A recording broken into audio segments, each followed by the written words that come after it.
अकेले गईले हो सच हूँ बेदर्दी भइले हो।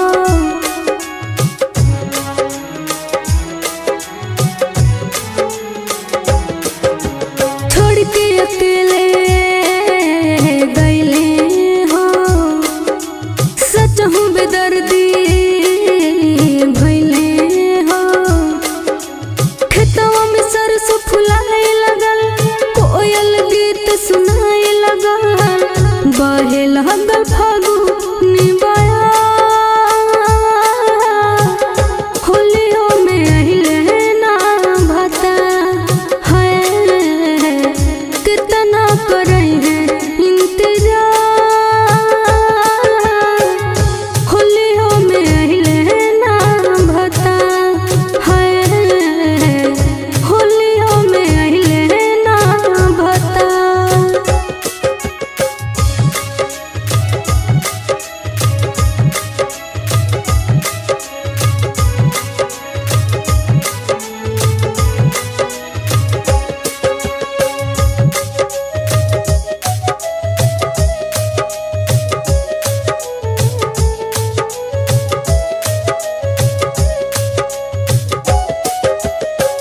सभे रंग जाई हबो फगुआ के रंग में हम होली खेली भोला केकरा हो संग में।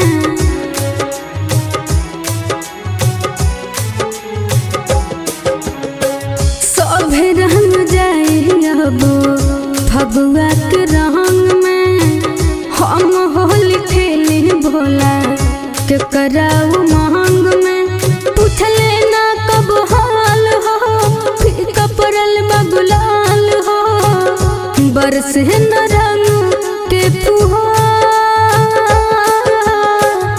होलियो में अइले ना भता है कितना करे हैं इंतजार।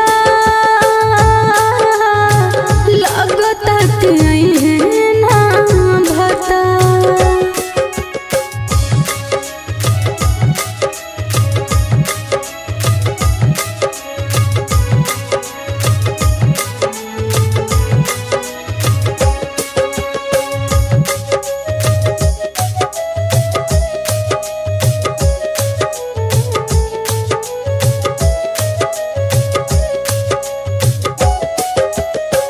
बोला तहन चूड़ी हम कंगना कलाई के समझाई रीत सतेंद्र के जाई के।